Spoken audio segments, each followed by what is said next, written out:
Today Africa Podcast is a podcast series where we interview African entrepreneurs and professionals and share the stories behind their businesses. In each interview, we ask how they got started, how they grew, and how they run their business today. The stories are inspiring and also provide specific advice and insight into starting a business. By sharing these stories, we want to help others get started. Welcome to another episode of Today Africa podcast, and today's guest is no other person than Sylvia. She's the founder of Mostly Media Group. Sylvia, you're welcome. Thank you so much. Can you tell us a bit about yourself? Wow. Where to start? So our initial connection was based in regards to Mostly Digital Group. So formally, right now I'm currently the founder at Call to Purpose.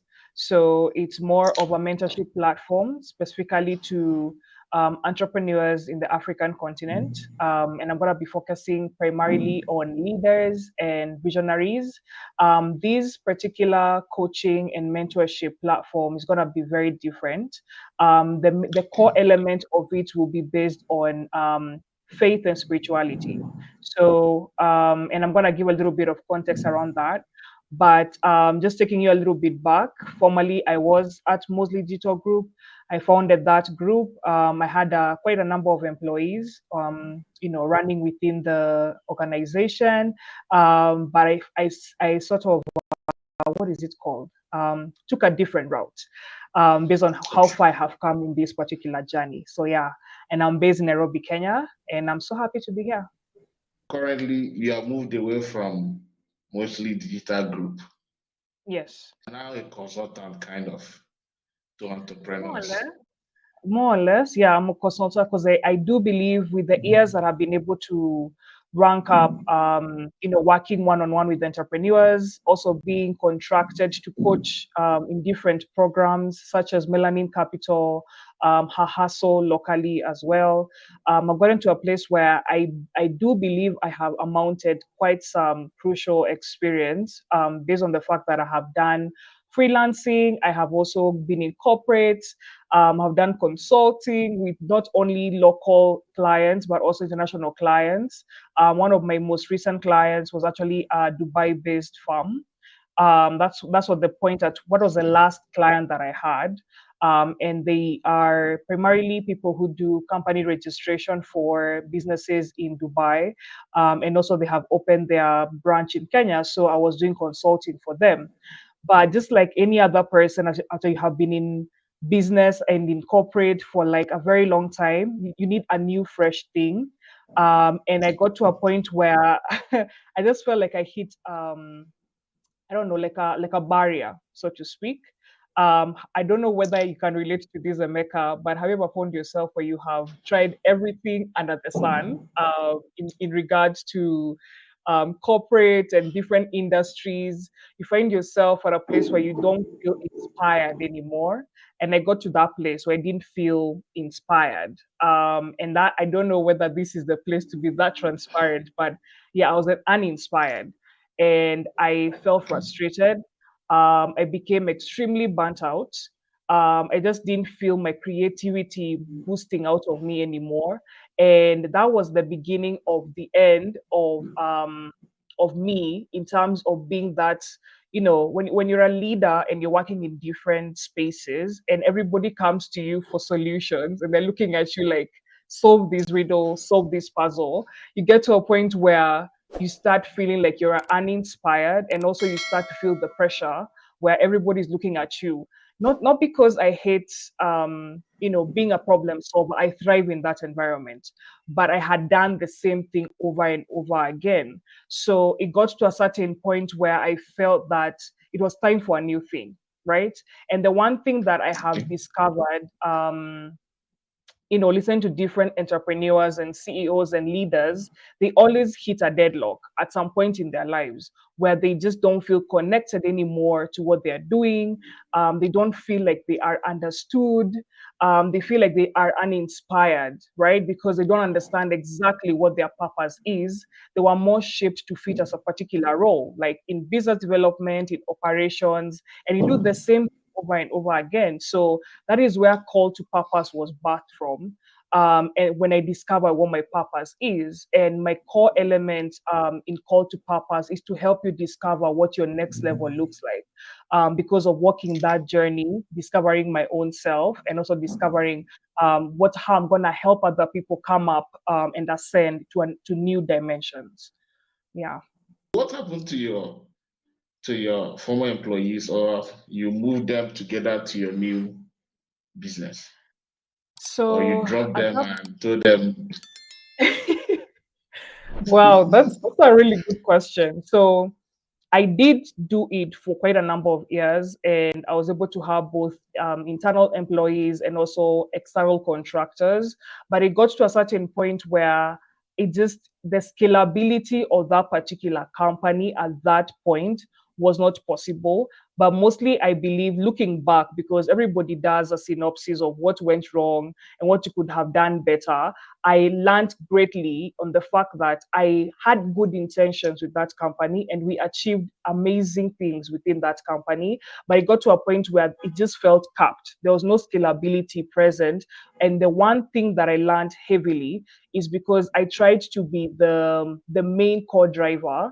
And I did not have any other person that could step in and sort of support me during that particular growth process, right?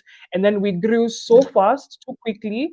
I could not be able to sustain that growth and also carry it to the next level. And that's like a more transparent conversation that most people never really like to have that conversation because of either you don't want to sit and face your failures.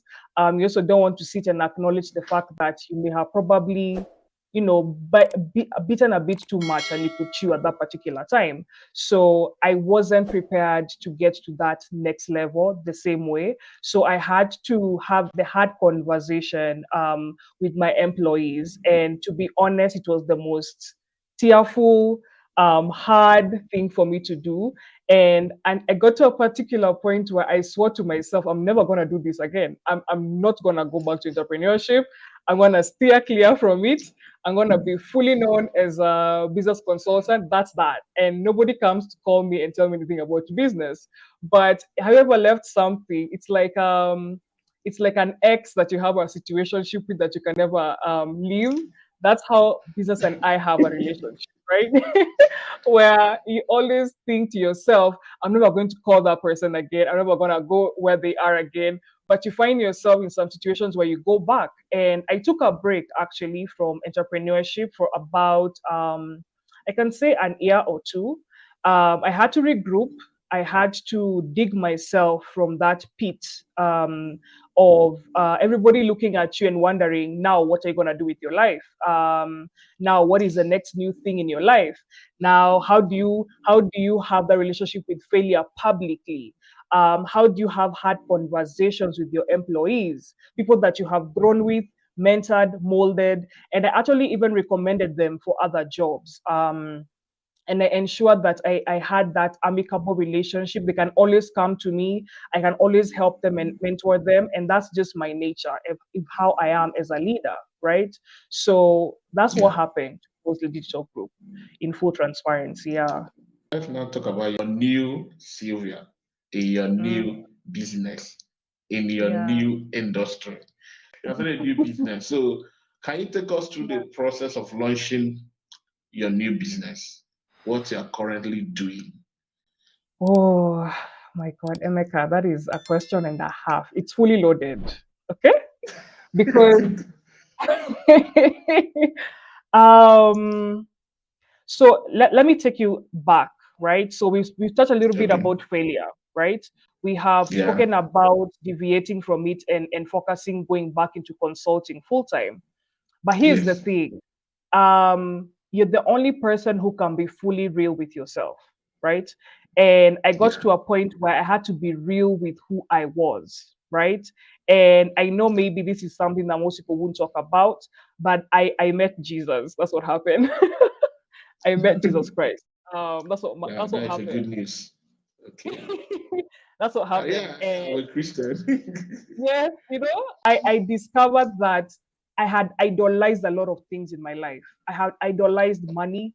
I had idolized success. I had compared myself to so many people. In return, I had gotten to a place where I was in extreme pressure to perform and like, coexist in spaces that no longer served me. And it had to first start from acknowledging the point at where I was, and also start to look at my own shortcomings and look at my journey and start to look back at where I had gone wrong, and where I had dropped Jesus and focused on exalting other things in my life. So Yeah. he began to walk me on that path to show me that I had to first heal from the matrix, the matrix of the 9 to 5, the matrix of the we had to perform and move at 100% speed, the matrix of I had to survive so that I can be able to climb that ladder. I had to break off from that shell. And that's what happened. Okay. So that journey began with self-discovery, self-discovery of my true identity. That journey had to come with true healing, because people do not relate God with business. They think business is a whole element on its own. But let's be real, and I'm not really afraid of saying that. I'm very open, and you can quote me. Let's be extremely real. But God and business is like a power couple, right? You cannot do business and eliminate God from your business, because what will happen is that you will do it to a particular level of might and power, but you'll always have a cap where you feel like you're not really achieving the next level. And I had to come to a point where I had to acknowledge that I have done the best that I can from my own capability, and now he has to come in and show me what's next. And I had to discover what my true purpose is. And that came at a point where I did not like it, but I had to go through the process. So the process, the process of detaching from your own self and redirecting your identity and being shaped into the element of who Jesus Christ is, and also really truly cutting off Okay. pride and ego, right? That's where I had to get to, right? So you have to go low for you to be brought back up. You have to actually die to self for you to come back up. And I had to rise through that change, right? And that change has come with a lot of Yeah. things. I'm extremely fierce at what I do. I was fierce in the past. I've always been a fierce woman, right? But the difference now is I'm so authentic and so blatant in terms of how I speak, how I show up. I'm no longer in a shell of people pleasing and cuddling egos, Mm. and cuddling people to accept me. I do not do that anymore. I'm unapologetic about what I do. And that comes with looking at other people who are caught in the matrix of who I presently was, right? I was presently caught in the survival. I was presently caught in the people pleasing. I was presently caught in the rabbit race. And I checked out. I was like, God, I am done. And God brought me into rest. Emeka, if I tell you, I was fatigued, I was burnt out, I was mentally not okay, my heart was weak, my body was struggling. I was surviving on coffee every single day. Coffee was my Wow. bread and butter, right? It got to a point where coffee Yeah. stopped working on me. I used to work long hours where I would work for over like in 2 days, I only gotten 3 hours of sleep. So that is unhealthy for you as a human being. Also unhealthy for the people that are around you, right? And also in full Yeah. transparency, I'm also a mother, right? So you no longer show up for your community, you no longer show up for yourself. And with that reformation and transition, I am here to tell people that this new Sylvia is rested. She is restful. Okay. This new Sylvia helps people from a place of true identity. Like I know myself 100%, and that cannot be shaped by other people and external parties. And the leaders and the visionaries that feel like they have to conform and be something else just to achieve what they want to achieve, and everybody who feels like they are lost in what they are doing, then that's what where call to purpose comes in. We help you identify your pitfalls. We help you identify your core skills and abilities. And then we start from there to be able to take you through a journey of transformation where you start to understand yourself in the way God intended you to be and the purpose that He has put in your heart and in your life. Wow, this kind of, let me use the word, a spiritual engagement and conversation. Okay, Yeah. let's bring you back to business. Yes. Okay, you are helping people in two ways: with Yeah. their business, Yeah. discovering who they are meant to be. That is kind of helping them finding their true purpose, and Yes. then helping them with everything they need to know about running their business. So let me ask you, what is your business model like, and how do your new business generate Mhm. revenue? What we do is I do offer free content on my platform on YouTube, right? And how the Okay. transition goes, we combine consulting and coaching, right? But we don't do it in the form of a soldier in the army. We do it in the form of we look at the pitfalls in your business, right? But also we Yeah. relate that to the spiritual walk of an individual. And I'm not saying that we choke you down with the word, but we can correlate a lot of how to grow a business when you're working close with who God is and who God has made you to be. Because a lot of people are not able to grow their business to the levels that they want to grow them, not because only of the shortcomings and the problem bottlenecks in the business. So, for instance, if a client comes to me and tells me, Sylvia, here is my business. These are some of the struggles that I have been experiencing in my business. My operational processes are not correct. My marketing is off. My team is not motivated enough.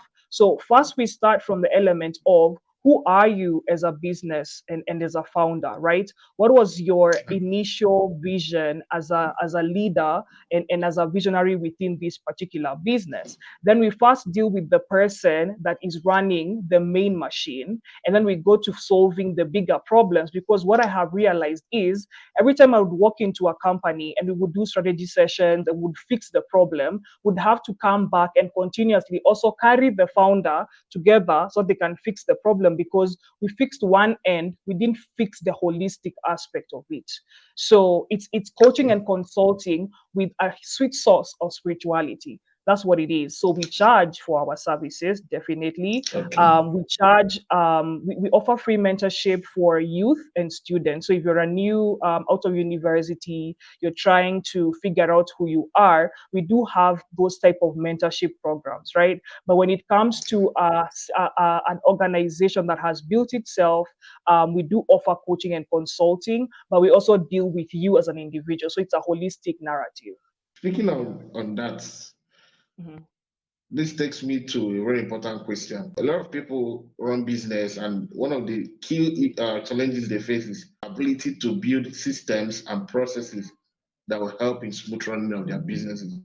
And you are coming from somewhere, you are coming from the media, now you're Mhm. into coaching and Yeah. consulting. So how are you able to build systems and Mhm. processes that Mhm. helps in smooth running of your business?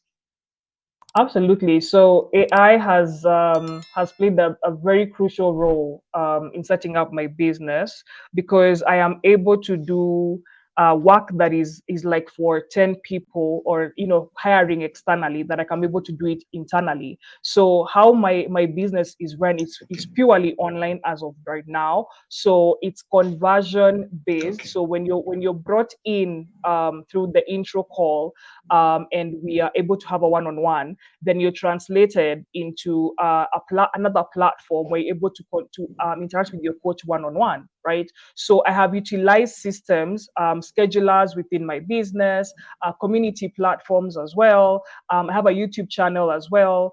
I have an email newsletter. So with my prior knowledge in building other people's businesses, I have brought that knowledge to this other side, where I have built a seamless organization and a seamless process where I am able to tweak as I please. I'm also able to equip another person. If I'm not able to show up, I'm able to bring in another person and they can be able to show up. So the model will be, so to speak, that as of right now, being Sylvia, I am able to hire other people to come in and be helps in particular areas. Let's say you're good at strategy, you're good at content creation, you're good at PR. So I'm able to hire more people because I have a streamlined process. So the process building for me start from identifying what the consumer wants to see.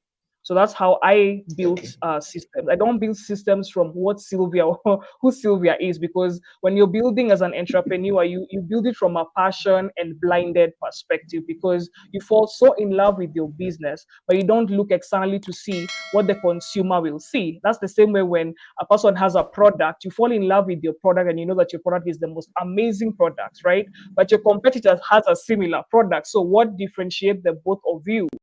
You have to look at the time of processing your goods, the time of creating your product. So you limit the creation time so that you can be able to have a mass inflow of your products in the market as quickly as possible to keep up with the demand and the supply to your and compete with the other competitors. So for me, I want to build and continue building and expanding our business where it is not dependent on Sylvia. And that was the mistake that I did to begin with. I thought that I was all knowing. I thought that everything had to be dependent on me. I thought that I could carry everything on my own. And I can tell you, Emeka, I have met so many leaders, so many CEOs. And one thing that they struggle with is delegation and also being a hands off person, where if I give you that thing, I will allow you to take it away and you're allowed to come back and ask me questions, but you can take it away and follow the system processes that I have already created and also the documentations and the training modules. So you bring a full ship in that is running with or without you. And that's the thing that most CEOs and entrepreneurs need to understand, that if you die today, God forbid, your business will not shut down because you have left. It has to be bigger than you and larger than you. And founding, there are people who are good at founding but not good at being CEOs. So those are some of the nitty gritty that you have to Yeah. start understanding when you come to us. And that's also a harsh reality that I had to learn, despite the fact that I have different skills. Like, to be honest, Emeka, I can be an admin at the front desk. I can be the customer service. I can be the operation. I can be the CEO in the boardroom. And God has blessed me with to be very multifaceted, right? But then again, just because you are Yeah. aware of something doesn't mean that you're excellent at it. And that's where the difference between being a perfectionist and an excellent person comes in, right? So you can see me going in with the coaching. So yeah, this is just how I see systems. I start from the consumer and I work my way back. What are they seeing? What do they need to Okay. feel? What do they need to see? And then I come back and start building from that perspective. Industry, coaching and consulting industry, there are a lot of brands equaling to what you're doing. So what is your unique selling point? What differentiates your brand from others? Wow. We're out here doing elevator pitching, right? What separates our brand with other brands? We are the type of brand that is not just about quick money and multiple numbers, right? Because most of the coaching industries that you see nowadays, and I'm not coming against any coaching brand. All I'm saying is we are focused at bringing multitudes in, and then when it comes to Okay. dealing with the issues, we fail at the operational process, right? So when you lay the body on the table, you don't fully do the surgery. You do it quickly as possible so that you can move them along, right? So for us, we are through and through, right? We are through and through to a point where we want you to succeed, to a point where we also retain you in a community, right? We retain you in a community, we coach you, we give you access to resources, we bring external people to also work with you during that journey. You're also allowed to come back in and ask questions and even get second advisory type of feel. So we are not only just coaching, consulting, let's get out of here. We are more of, we are here with you through your journey, because we want your business to thrive from now until the Okay. time that you decide to switch for something else. So we deal with you as a family. We deal with you as a community. And the thing with building as an entrepreneur, it's a very lonely journey. And a lot of people don't talk about that. It's extremely lonely. And that's something that I experienced, building a brand. Nobody wants to talk to you because they feel that you're going to steal their ideas. Nobody wants to give you strategies about building your brand. Yet they have already done it, but they won't give you like a full picture. So with me, I am not a gatekeeper. Our organization is not about gatekeeping anymore because we want to see more people step out of the matrix of having to work paycheck after paycheck, but come out and build their businesses that will impact Africa because we have so many problems, so many real few workers because they are stuck in the matrix of paycheck to paycheck. So when you come here, first you break your mentor and how you think about yourself and how you see the world. And we start to build a brand that is based on authenticity and also the kind of problems that we have in Africa. So less people leaving Africa, more people staying and fixing the problems. Since you launched your new business, what has helped you in attracting and retaining your customers or your clients? Okay. To be honest, I am a very cutthroat, but also authentic human being. And what I have realized, a lot of people are attracted to the authenticity, who I am as an individual.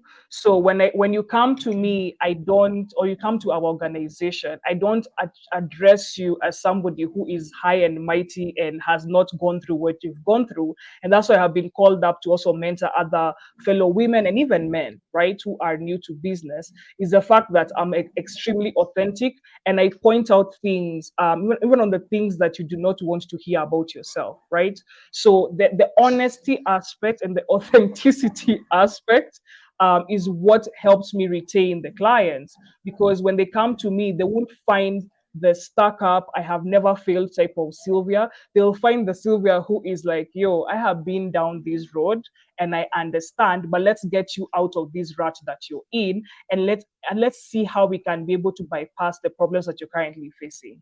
So that is the authenticity, basically. You have people working with you. At least you're not the only one doing everything. At least what you have one or two hands that are helping you with one or two stuff. So what is your approach to hiring and building a team? Oof, my God. Okay.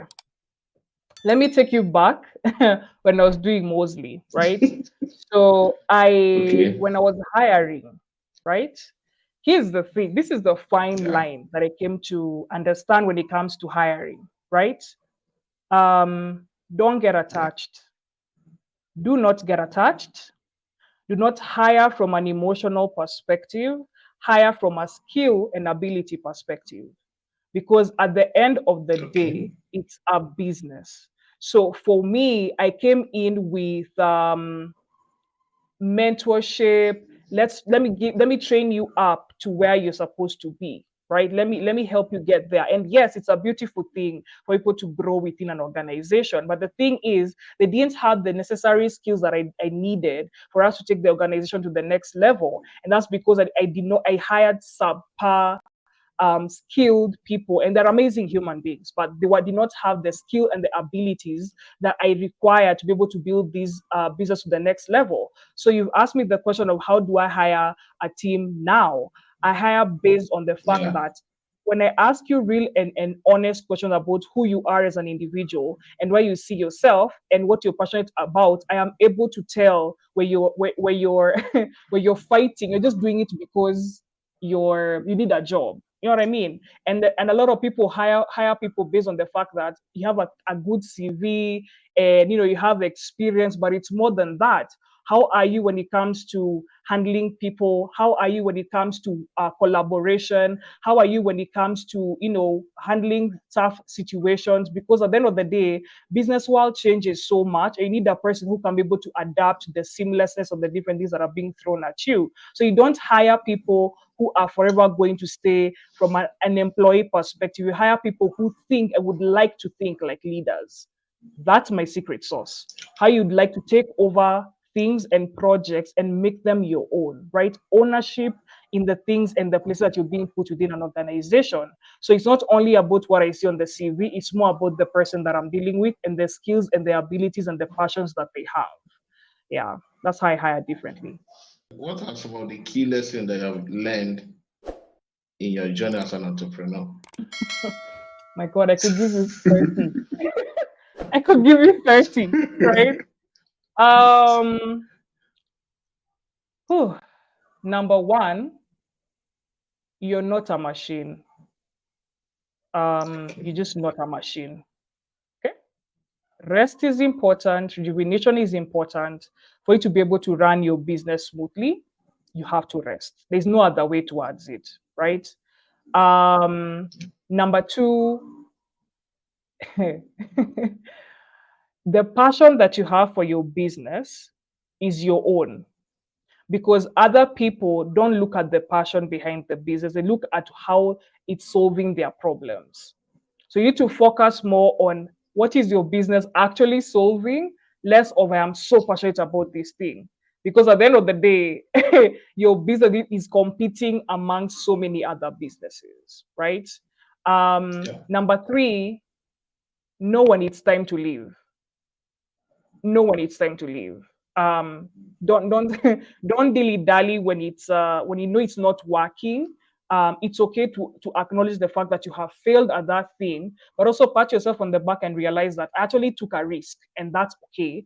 Then shift. Know how to shift and adjust as you go, because when you're too stuck in your ways, time will escape you when you're trying to figure out something that is already broken, and the time has already been served for that thing. So know when it's time to leave, right? Um, yeah, and then number four, in as much as possible, seek God in regards to your business, because yeah, that's just core. That's just core for me. I'm not saying that Okay. everybody has to do it exactly the way Sylvia does it, but seek God for your business, because I know it the hard way. So yeah. How do you stay inspired and motivated even in the face of setback and in the face of failures? How do Mm. you keep going?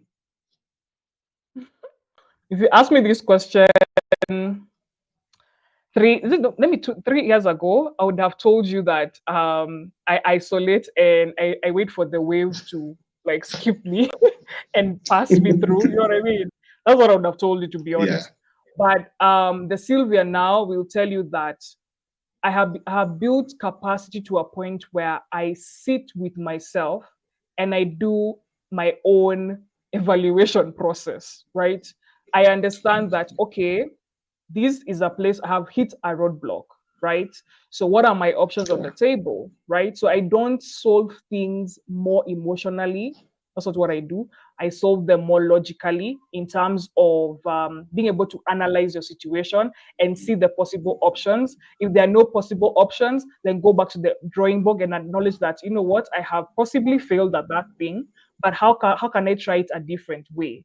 I give myself time, and I can say this openly. I used to really struggle with the get up.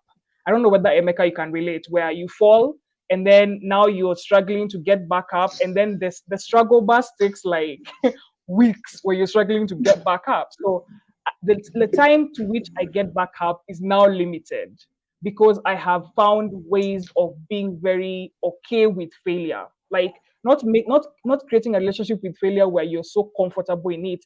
It's just rubbing shoulders with it and understanding that, okay, I have failed, but does not mean that I'm a failure. It just means that this thing just did not work out. I need to find other ways to deal with it. That's what I do. And also I lean on community. I have a really strong community around me. Also lean on God. Yes, take it to the bank. So that's how I deal with failure nowadays. Okay. Yeah. Wow. So, what advice do you have for other entrepreneurs who are just starting out in their business? Hmm. Be clear about what you're not good at. Like, be very honest that you're not good at it. If it's people that you don't enjoy handling, be very okay with that. And that will help you know where you need to delegate. right? Don't be afraid to delegate. Don't be afraid to bring in coaches and consultants to help you on your journey. Do not be afraid to lean in on mentors, because those people have done this thing before you, and it would help you cut on the struggle figuring out phase, where you're spending so much time doing the figuring out instead of building your business. So be okay with asking for help, and also lean on the things that you can be able to delegate, especially if you can be able to use technology for it. You can be able to leverage AI, and delegate some of the things that you don't want to do. And also, the main thing, be okay with the redundant tasks. They're important. They are annoying, Okay. but they are important. Yeah, that's what I would tell you. Because a lot of people run away and they delegate things that they can be able to do. So they're losing money by bringing somebody in to do something that they can be able to do for themselves. So be okay with the routine and the mundane, because that's the normalcy of being in a business. Today Africa Podcast is a podcast series where we interview African entrepreneurs and professionals and share the stories behind their businesses. In each interview, we ask how they got started, how they grew, and how they run their business today. The stories are inspiring and also provide specific advice and insight into starting a business. By sharing these stories, we want to help others get started.